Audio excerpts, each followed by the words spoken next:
Hey kids, strap yourself in. We got kind of a longish one today. It is June 19th, 2018. It is a Tuesday. Yesterday I started off the video by saying it was Tuesday, but I was wrong. So today I can say it is Tuesday, and I am correct. So anyway, I'm done with the commentary. There you go. No, I'm just kidding. Should be. This cartoon took almost 3 hours to draw. And I didn't know how long it would take. I mean, I just, when I sat down, I wasn't thinking, oh God, this is going to be here forever. I just kind of like dived in. I started working on this at 5 a.m. actually. Yeah, 5 a.m. because I snoozed longer than I expected to last night. I went to bed about midnight. And is that a nap? You know, if I sleep till about 3:30 or close to 4. I don't know. But, yeah, I started about 5. And, yeah. I drew a bunch of heads. So.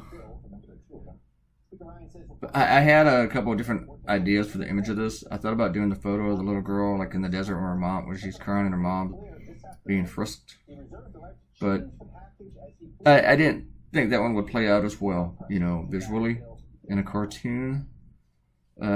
Not because, you know, it's not funny or anything. I just didn't like, I just thought the image might be a little bit tougher. So, especially with the way I draw it cartoony, I didn't know if I could make it look dark and deep and serious enough. So, I went with this. And I didn't want this one to be like too colorful, you know, because I thought it might be kind of like, what's the word I'm looking for? Not positive, but, just kind of like, I don't know. What was I thinking there? But, you know, I didn't want it to look like uplifting or whimsical, I guess.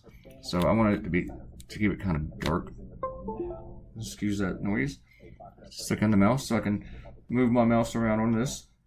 You gotta remember I did that so I don't click a button and mess the whole thing up like I've done before.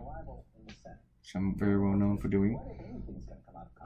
So, drawing all these heads, I looked at the counter, at the timer, as I was doing the whole time-lapse thing, and I pretty much spent maybe a little bit over an hour drawing all these kids. It's an hour of me just drawing faces. Faces.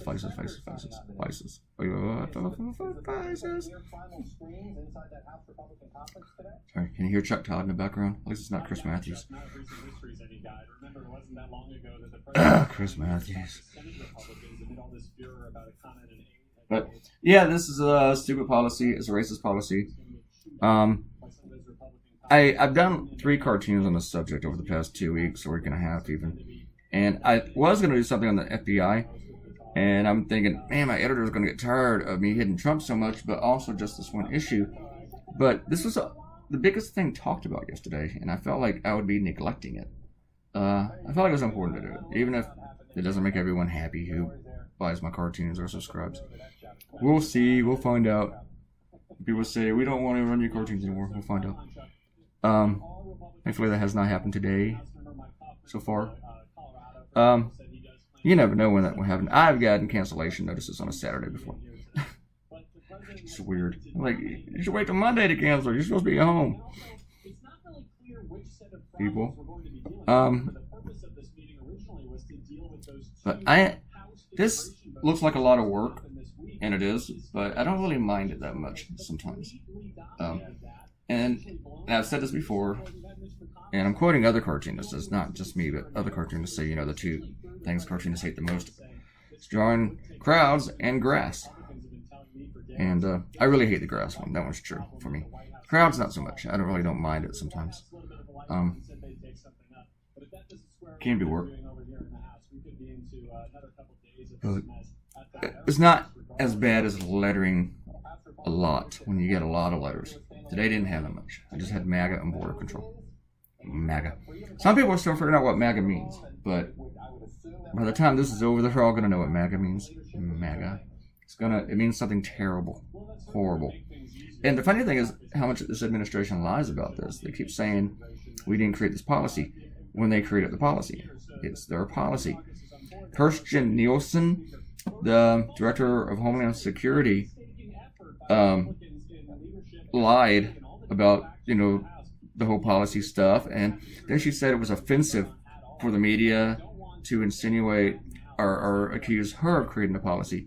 Okay, if that's offensive to say that you created the policy, then is it offensive for the fact that Donald Trump and Jeff Sessions has created the policy? Tell you what, Kirsten, it's offensive that you're defending it. It's offensive that you're implementing it. How's about that? Huh? And of course, Donald Trump keeps lying about it. He's holding these kids hostage for his border wall. And now Congress, even Republicans, they're working on solutions where nothing else is attached, just so that these kids are not separated from the parents. And now if they do that, and it's just totally separate, Donald Trump will fight it. He will veto it if it passes. Well, he's going to Congress tomorrow to try to keep them from doing this. But if he vetoes a bill or kills it or campaigns against a bill that stops this policy, that just shows that he is keeping the policy. It's all his, which we already know is all his, but that just shows that he's holding these kids hostage for his stupid, racist border wall, which is totally ineffective. I mean, the wall will not work. I mean, it's just red meat to the base. Most illegal immigrants don't really come here through the southern border, walking on foot. That's just not true. Most people who are here illegally have overstayed visas. They came in illegally, and then they decided to stick around after they were supposed to go home. That's most of your illegal immigration. Are most of them brown? Most of them are not white. It's I think most are brown, and then Asian. And then there's a bunch of white ones too from Europe. And probably a few Canadians. But probably fewer and fewer Canadians now. But one of my friends who comments here and talking about moving away, and when I see this kind of stuff going on, it doesn't seem like a bad idea, at least not to really think about and consider. It's like, do I want to live in this kind of country that does this? 65% of Republicans, no, 65% of Americans think this is a terrible idea and they want it to stop. But 55% of Republicans love it, according to a Quinnipiac poll. I think that's the way you pronounce it. But they love it. So why do they want us to be a horrible nation? Do I want to live in a horrible nation? I mean, what would I have done in Nazi Germany? Would I have fled the country, or would I have stayed to fight the Nazis? A lot of the people in America today would have stayed and had become Nazis, obviously.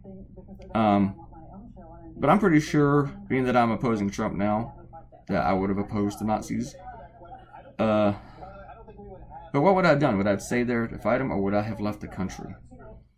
I don't know. I mean, we're not deporting people and killing them and gassing them yet. But then again, most people in Germany didn't know that was happening.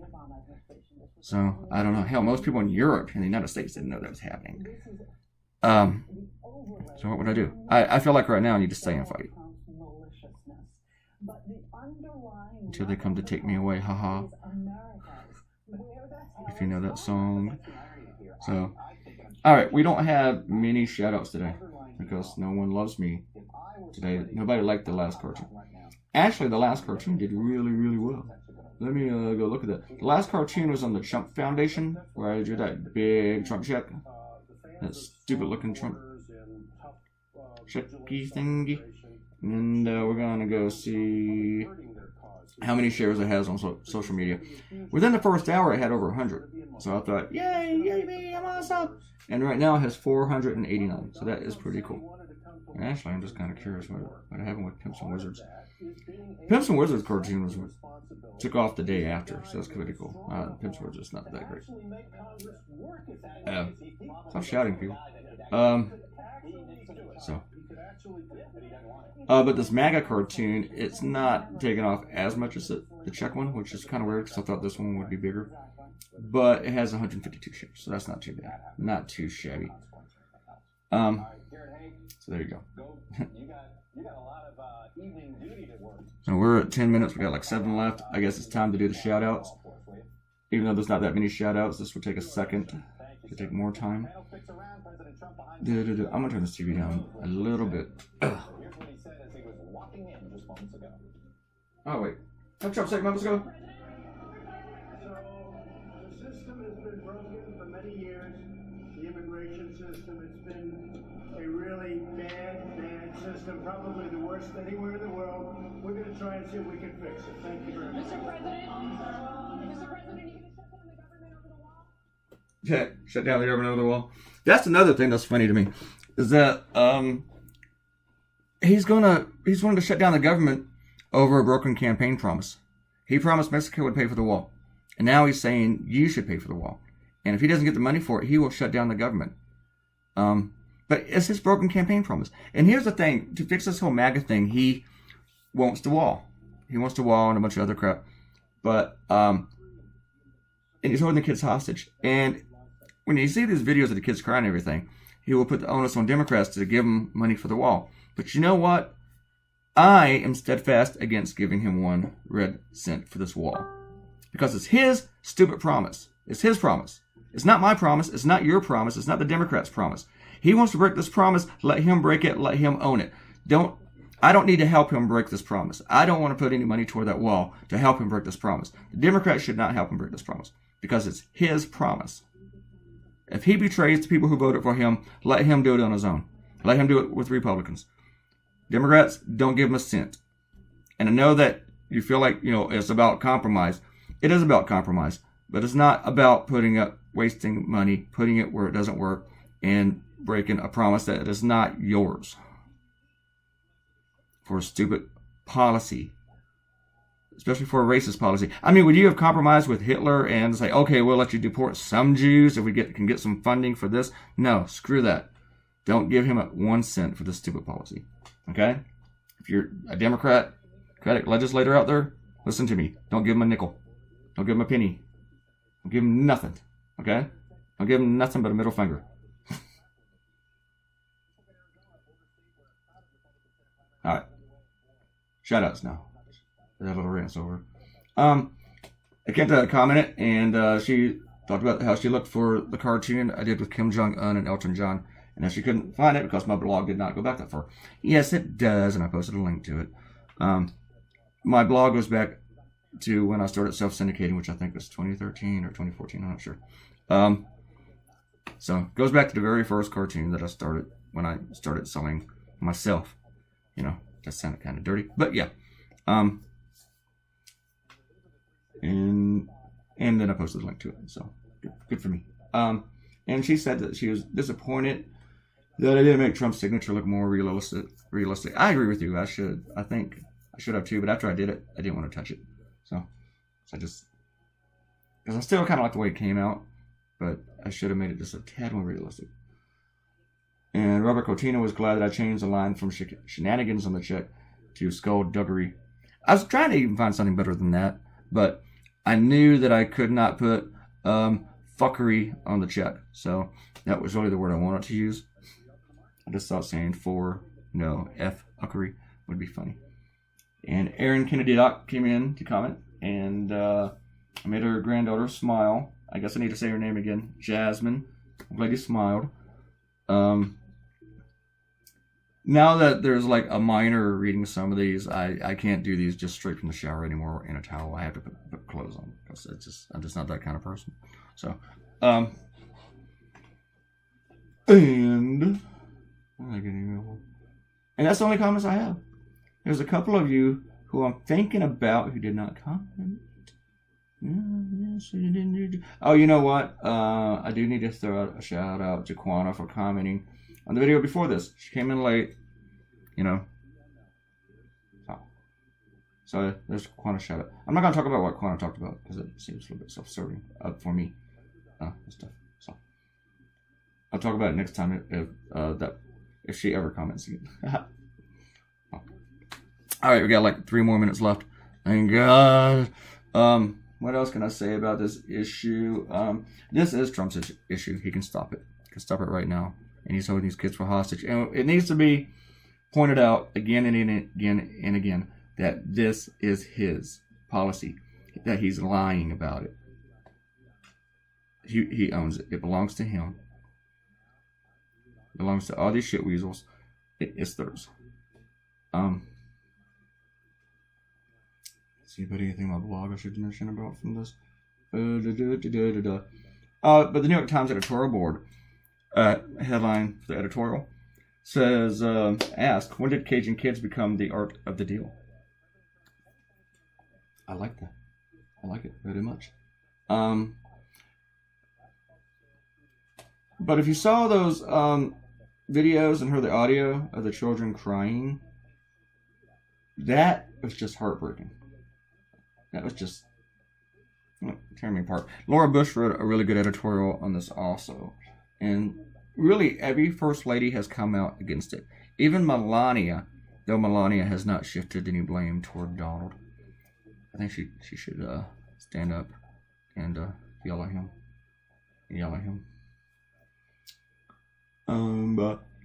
But this is MAGA. This is MAGA. But Donald Trump, I mean, what did we expect from the guy? He ran a racist campaign, right? When he came down that escalator and announced he was running for president, he accused Mexicans of being rapists and murderers. He said a judge sitting over one of his many lawsuits where someone was suing him over Trump University said that this judge could not judge him because he was of Mexican descent. And he didn't even say like descent. He said, he can't judge me because he's a Mexican. And he can't, I mean, look at me. I'm building a wall, so he can't judge me. He is, and now he's saying that these kids coming over here is like a national security issue. Their attack on our families. And I've seen other people try to paint this as if the kids are MS-13 or the children of MS-13. Like they pose a real danger to us. But this is going to ruin their lives. I mean, when they come over here, their lives are extremely difficult as it is. It's really, really hard. And now we're traumatizing them even worse. I mean, we're America. We're supposed to offer asylum to people who need it. Marco Rubio came here from Cuba. No, he didn't come here from Cuba. His parents came here from Cuba. And they received asylum. We need to extend the same thing to other people running from violence. And for that, I finished this for today. Thanks for coming by. This is episode 139. And leave me a comment. Please click like.